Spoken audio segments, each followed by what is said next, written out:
গল্পকথন by Kallol chapter 2-তে আমাদের আজকের নিবেদন বিভূতিভূষণ মুখোপাধ্যায়ের লেখা জামাই ষষ্ঠী।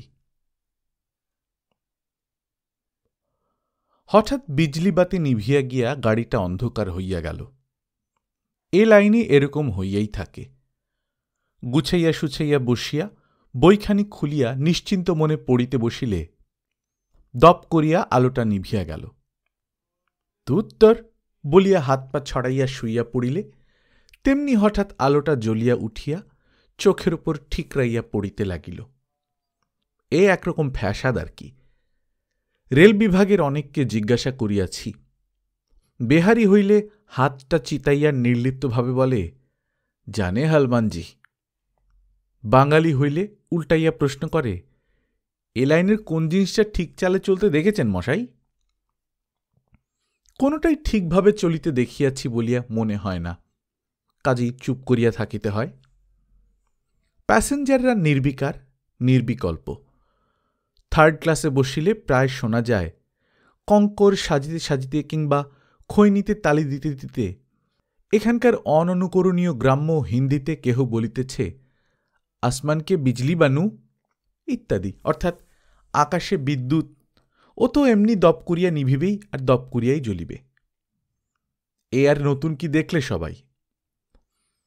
তড়িৎ বিজ্ঞানের এমন বিশদ ব্যাখ্যা শুনিয়া শ্রোতার দল তুষ্ট হইয়া বলে, ওয়াজিব ওয়াজিব, অর্থাৎ হ্যাঁ ঠিকই তো। দুই বন্ধুতে অনেক দিন পরে দেখা। নৃপেন বলিতেছিল, সো গ্ল্যাড। তারপর খবর কি? শুনেছিলাম কার মুখে যেন যে এই কলেজেই ভর্তি হয়েছিস।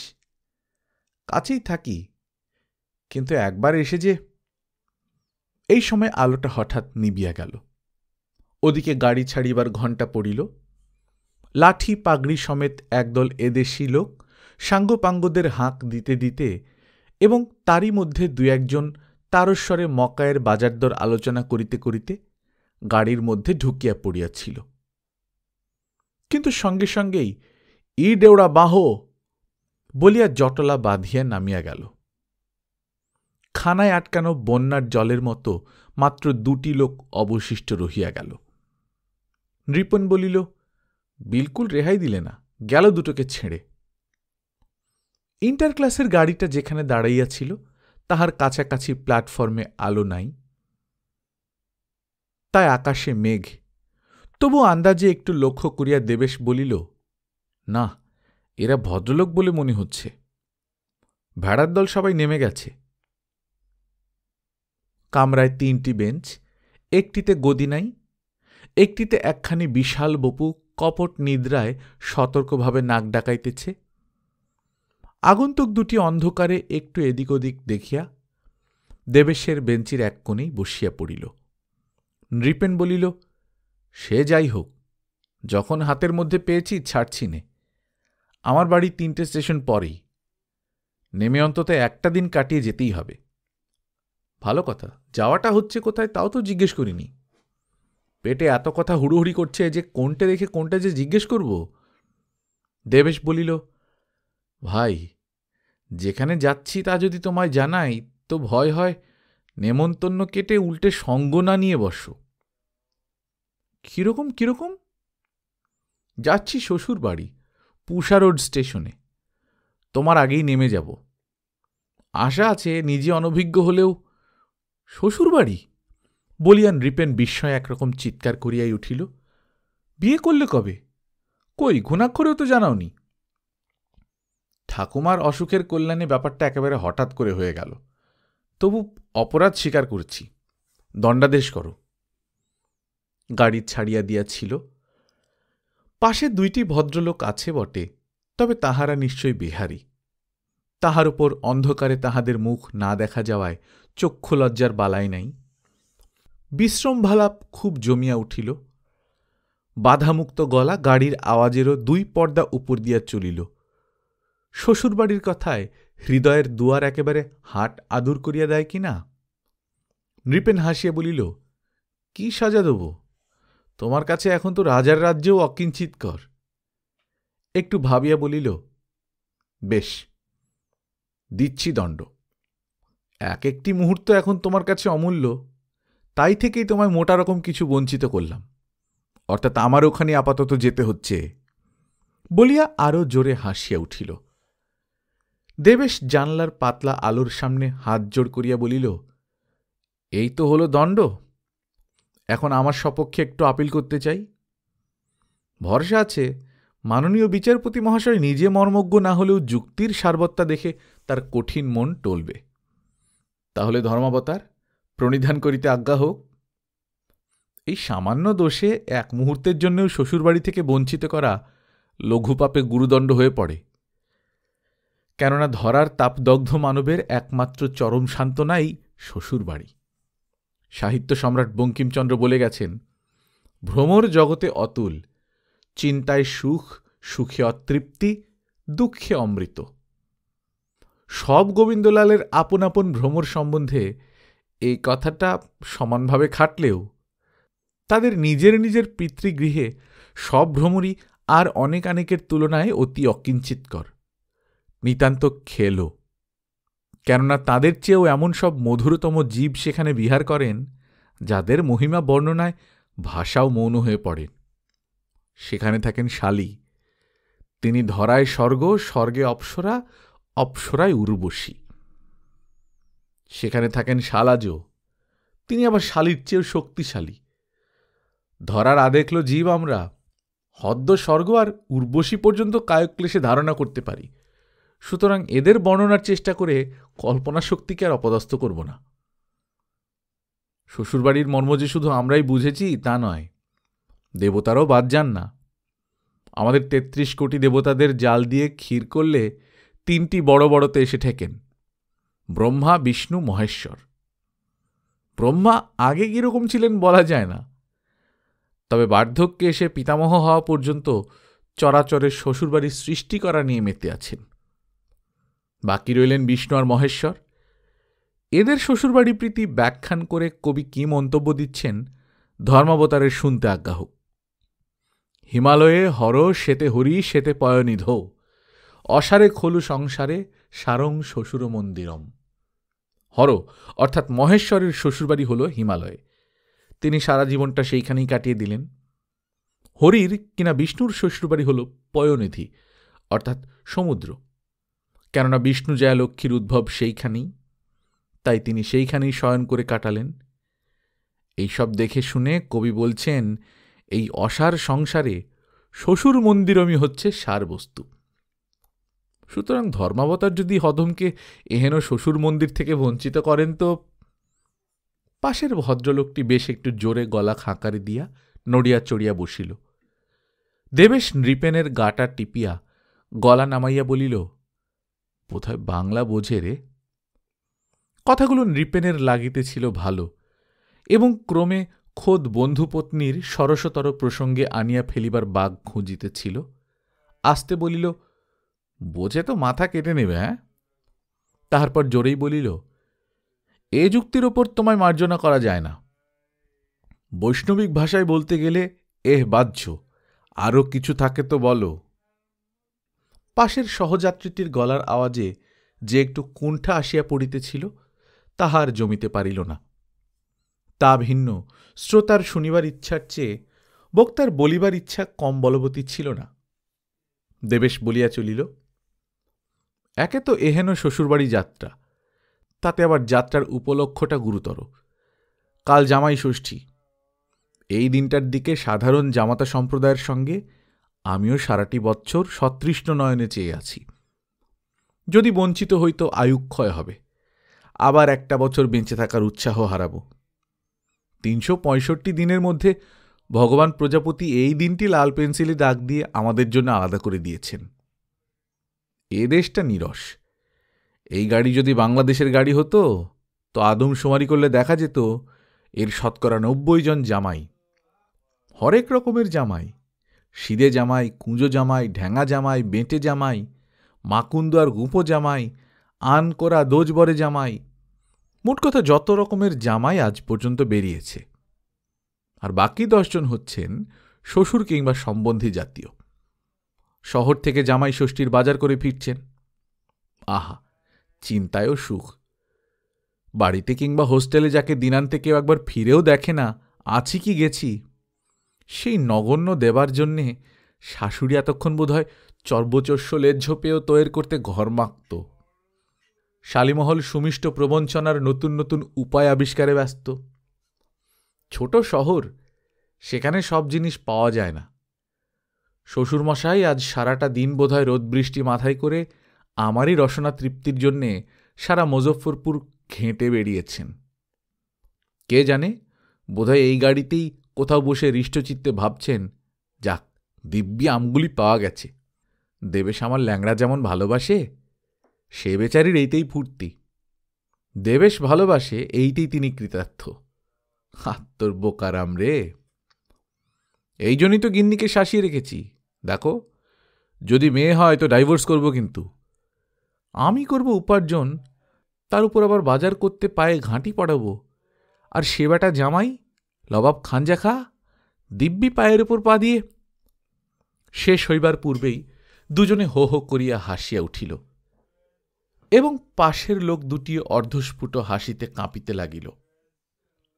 মুখ দেখা না গেলেও দেবেশ তাহাদের দিকে চাহিয়া কহিল, আপ লোক বাংলা সমঝতে মালুম পড়তা, ঠিক है नहीं কি কহিয়ে না, হাম মরে কাম করকে আর মেরা দামাদ। নৃপেন হাসিতে হাসিতে জিজ্ঞাসা করিল, আর যদি জামাই হয় তোমার দুর্ভাগ্যবশত? দেবেশ বলিল, তাহলে আমার চেয়ে তার দুর্ভাগ্যই বেশি। বাবাজি যেমনি পাঞ্জাবি দুলিয়ে খোঁচা লুটুতে লুটুতে জামাই মার্কা মৃদু হাস্য করতে করতে লটবট চালে গাড়ি থেকে নেমে এসে প্রণাম করবেন, অমনি গলাটি টিপে ধরে রাস্তার দিকে মুখটি ফিরিয়ে দিয়ে বলবো, যাও সিধে উল্টো মুখে, মেয়ে দিয়েছি, হয়ে গেছে, আবার এখানে কি মনে করে সোনার চাঁদ? হাসি চলিতে লাগিল। পাশে দুইটি অপরিচিত লোক। এই চিন্তায় যা বা একটু সংকোচ ছিল, সেটা ক্রমে ক্রমে একেবারেই কাটিয়া গেল। ক্রমশ এই দুজনের চক্ষে তাহারা রসিক ও সমঝদার হিসেবে যেন দলভুক্তই হইয়া পড়িল। অন্ধকারে বয়সও ভালো বোঝা যায় না, এবং সেই জন্যেই সমবয়সী বা কাছাকাছি ওই রকম বলিয়া ধরিয়া লইতেও আটকাইল না। দেবেশ মাঝে মাঝে তাহাদের সাক্ষী মানিতে লাগিল, ঠিক হয় কি নেহি কহিয়ে। অন্ধকার ভেদ করিয়া এবং নিবিড়তর অন্ধকার গর্ভে পুঞ্জীভূত করিয়া গাড়ি ঠায় চলিয়াছে। এই রহস্যময় আবেষ্টনীকে নব্য জামাতার কৌতুকময় শ্বশুরালয় রহস্য বেশ একটু অদ্ভুত রসে আর্দ্র করিয়া তুলিল। নৃপেন বলিল, আপিলের যুক্তি খুব সারবান বটে। এইরকম একজন ভাবী শ্বশুরকে তার নিজের শ্বশুর মন্দিরে যেতে দেয়া তবেই চলে, যদি তার নিজের শ্বশুর সমুচিত অভ্যর্থনার জন্য লগুড় হস্তে দ্বারোদ্দেশে দাঁড়িয়ে থাকতে রাজি হন। তা তোমার শ্বশুরের মতামত যখন এখানে পাচ্ছি না। কণ্ঠস্বরে ভয়ের অভিনয় করিয়া দেবেশ তাড়াতাড়ি বলিল, না ধর্মাবতার, মাফ করা হোক, ওটা সাক্ষীর টেম্পোরারি ইনস্যানিটি, সাময়িক মস্তিষ্ক বিকার। আপনার মূল দণ্ডের আদেশ শুনে অবধি তার মাথার ঠিক নেই কিনা। আর একটা কথা তোমায় আগে বলতে ভুলে গিয়েছি ভাই, প্রফেসর গুপ্তার কল্যাণে তোমার দণ্ড আমি আগে থাকতেই ভোগ করে বসে আছি। আর বলো কেন, না হলে বেলা 1:30টার গাড়িতে কোথায় আলোয় আলোয় আলো করে যাব, না অন্ধকার রাত্রে এই জমালয় যাত্রার দুর্ভোগ। লোকটা দিলে না ছুটি কোনো মতে হে। নৃপেন একটু বিরক্তভাবে বলিল, ওটার কথা আর বলো না, একটা বেরসিক ভূত। শ্বশুরবাড়ির নামে অত খেপচুরিয়াস কেন রে বাপু? নিজে বিয়ে করলেনি কপালে নেই, তা বলে। বাধা দিয়ে দেবেশ বলিল, বিয়ে করলে না? তুমি তাহলে লেটেস্ট দাম্পত্য বুলেটিন অবগত নাও দেখছি। আরে গুপ্তা সাহেব যে মুড়িয়েছেন মাথা শেষ পর্যন্ত, তুমি আচ্ছো করতে আয়। আর দুর্ভাগ্যক্রমে পুষাই হয়েছে তার প্রয়োগ ক্ষেত্র। তাই তো নেহাত শিষ্য সমভিবেহারে যেতে হবে বলে। 3 cheers for professor Gupta, hurray! অন্ধকারেই হস্তটা তুলিয়া নৃপেন চিৎকার করিয়া উঠিল। ও বেঞ্চের স্থূলকায় লোকটি সশব্দ কপট নিদ্রার মধ্য দিয়া কখন অনাড়ম্বর অকপট নিদ্রায় অভিভূত হইয়া পড়িয়াছিল। হুড়মুড়িয়া উঠিয়া জিজ্ঞাসা করিল, কে? সঙ্গে সঙ্গে ভুলটা বুঝিতে পারিয়া আবার শুইয়া পড়িয়া নাক ডাকাইতে আরম্ভ করিল। দেবেশ হাসিয়া বলিল, নিশ্চয়ই মারোয়ারি।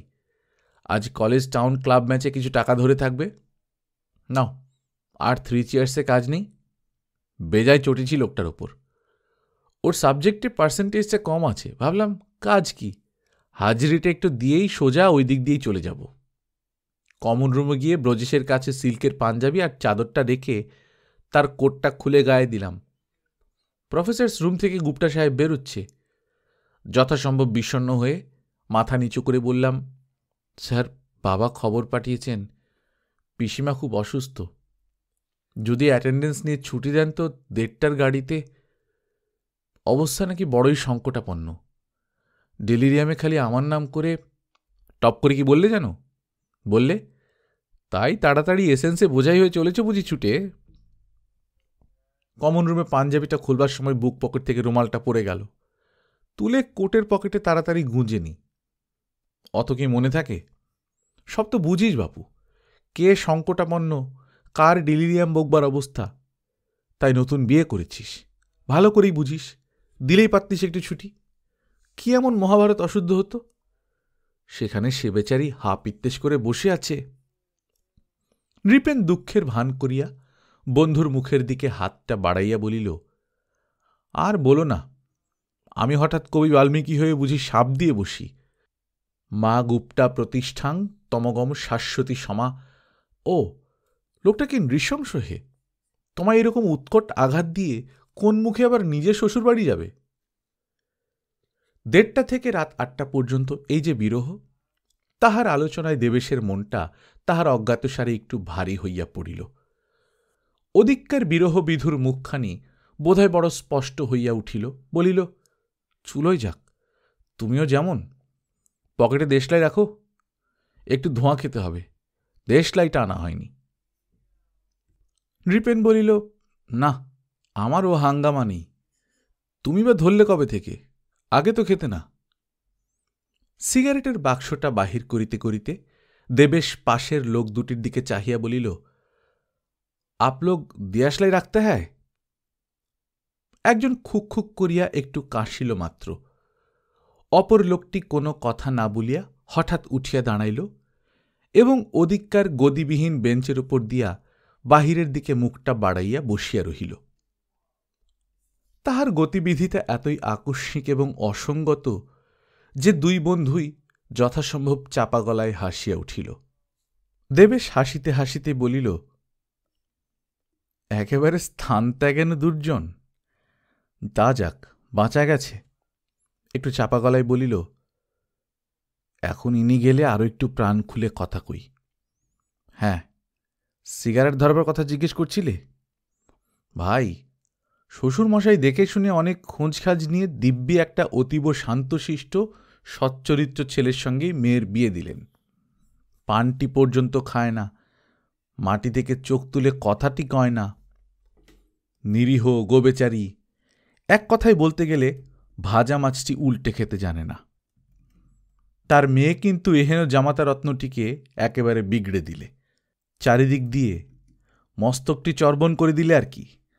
অবশ্য ক্রমশ একদিন কি যে বলে, বেশ একটা ইয়ের জন্যে খোসামত করছি, গিন্নি হঠাৎ মেয়েকে বসলেন, অত লক্ষ্মী ভালো মানুষ, তোমার আবার এসব শখ কেন?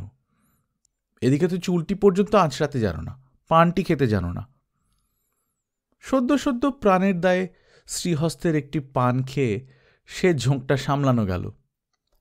অধোগতির প্রথম ধাপ। পরের বারে শ্বশুরবাড়ি যাবার আগে সেলুনে ঢুকে দিব্যি 10 আনা 6 আনা করে চুল ছাঁটিয়ে নিলাম। মাথায় প্রথম টেড়ি উঠল। দেবী প্রথম দিকটা বেশ প্রসন্নই রইলেন। উৎসাহ পেয়ে যখন আবদার খুব বাড়িয়ে দিয়েছি, হঠাৎ পরিবর্তন। অপরাধ?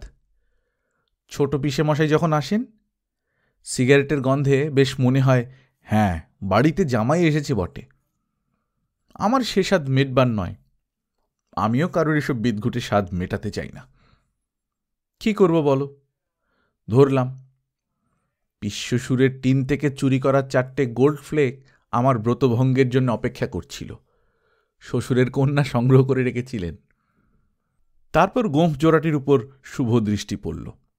তোমার গা ছুঁয়ে বলছেন নৃপেন, আমার অমন যত্ন করে পোষা নিরীহ গোঁফ জোড়াটির ল্যাজ কেটে তাকে এরকম উগ্র আর তেজি করে তোলবার ইচ্ছে আমার কখনোই ছিল না। কিন্তু কিরকম বেকায়দায় আমায় ফেলে যে, তা যদি শোনো। নিশ্চয়ই শুনব বলিয়া নৃপেন বন্ধুর দিকে আর একটু ঘেঁষিয়া বসিল। তাহার পর যেন বড়ই দুশ্চিন্তাগ্রস্ত এইভাবে বলিল, কিন্তু তুমি যে ভয় পাইয়ে দিলে হে, ওদের মন পাও তো নেহাত চারটিখানি কথা নয় দেখছি। বছর ঘুরতে না ঘুরতে শ্রীপাদপদ্মে ভালো ছেলে বলে যে এতদিনকার সুনাম, তা জলাঞ্জলি দিতে হয়েছে। ঘাড়ের চুল, গোঁফের মূল বলিদান দিতে হয়েছে, অথচ এখনো আইবুড়োর গন্ধ ভালো করে যায়নি। আচ্ছা, প্রফেসর গুপ্তা তাহলে কি দিয়ে দেবী মর্যাদা রক্ষা করলেন? সে বেচারির তো গোঁফ সম্পদও ছিল না, আর সিগারেট তো তার একটা অঙ্গ বিশেষই ছিল বললেই চলে। দেবেশ বন্ধুর কাঁধে ভর দিয়া হাসিতে হাসিতে বলিল, তুমি বুঝি গুপ্তা সাহেবকে দেখোনি এদিকে? তাকে বাবরি রাখতে হয়েছে, চাপদাড়ি আর গোঁফ কালচার করতে হয়েছে, যেন মাঝ বয়সের রবিবাবুটি। সিগারেটের পাটি উঠিয়ে দিতে হয়েছে, তার জায়গা নিয়েছে শুদ্ধ সনাতন পান আর দোক্তা। ভিন্ন রুচির হিস্ট্রিলোকা। এখন যদি সামনে গুপ্তা সাহেবকে দেখো তো আর চিনতে পারবে না। সে স্মার্টনেস কোথায় গেছে? এখন দেখবে দিব্যি নাদুস টুদুস গেরস্ত। বটে, তবে আর বলছি কি, তুমি এসো না একবার কলেজে, একবার নবকলবরটি দেখে যাও। চলে এসো একবার। অতদিন অপেক্ষা করিতে হইল না। এই সময় গাড়িটি পুষা রোড স্টেশনের প্ল্যাটফর্মে প্রবেশ করিয়া গতিবেগ কমাইল, এবং সঙ্গে সঙ্গে কি নিগূঢ় কারণে তা হনুমানজি জানেন, বিজলি বাতি দুটি সমস্ত কামরাটি অত্যুজ্জ্বল আলোয় উদ্ভাসিত করিয়া হঠাৎ জ্বলিয়া উঠিল, সুপ্ত থিতের মতো যেন একেবারে তাজা হইয়া। দুই বন্ধুটি দেখিল পাশেই দাড়ি গোঁফে আবৃত বাবরির মাঝখানে সিঁথে কাটা নাদুস নুদুস গেরস্ত গোছের একটি বাঙালি ভদ্রলোক বসিয়াছে। মুখের পান চিবানো হঠাৎ বন্ধ করায় গাল দুটি ঈষৎ ফোলা। গায়ে শ্বশুরবাড়ির উপযুক্তই বেশ ভূষা, চিনিতে আর কাহারও বাকি রহিল না। পানটা চিবাইতে আরম্ভ করিয়া জড়িত রসনায় কহিলেন, এই যে দেবেশ দেখছি, তোমার পিসিমা মানে এই গাড়িতেই যাচ্ছে বুঝি? উত্তর দরকার হয় না, এই গাড়িতেই তো যাইতেছেই, একসঙ্গে আসিতে হইল এতটা। তবু সম্মোহিতের মতো দেবেশ মাথা নিচু করিয়া বলিল, আজ্ঞে হ্যাঁ, মাসিমার ভারী পিসিমার বড্ড। আপনি বুঝি এই গাড়িতেই? ঘুরিয়া তাড়াতাড়ি দরজার দিকে পা বাড়াইল। গদিহীন বেঞ্চ হইতে অপর ভদ্রলোকটি ততক্ষণে উঠিয়া ঘাড় গুজিয়া দরজামুখ হইয়াছেন। সামনে কুলির মাথায় একটা বড় চ্যাঙারি, ওপরে বাছা বাছা কটা ল্যাংড়া আম দেখা যায়। দেবেশ ঘুরিতেই চোখাচোখি হইয়া গেল। এই যে বাবাজি, এই গাড়িতেই বুঝি আসা হলো? আমি ভাবছিলাম বুঝি। থাক থাক, দীর্ঘজীবী হও, প্রণাম হয়েছে, ওঠো। ভক্তিমান জামাইয়ের তখন মাটি ছাড়িয়া ওঠা যে কি ঘোর সমস্যা, শ্বশুর বোধহয় তাহা হৃদয়ঙ্গম করিতে পারিলেন। গল্পকথন এই কল্লোল চ্যাপ্টার 2-তে শুনছিলেন বিভূতিভূষণ মুখোপাধ্যায়ের লেখা জামাই ষষ্ঠী। আমরা নিয়মিত গল্প পাঠ করে শোনাচ্ছি। আপনারা যারা প্রথমবার মতো শুনছেন, কাইন্ডলি সাবস্ক্রাইব করে নেবেন। গল্প পাঠ ভালো লাগলে বন্ধুদের সঙ্গে শেয়ার করবেন। নিজে ভালো থাকবেন, আশেপাশের লোকজনকে ভালো রাখবেন। টাটা।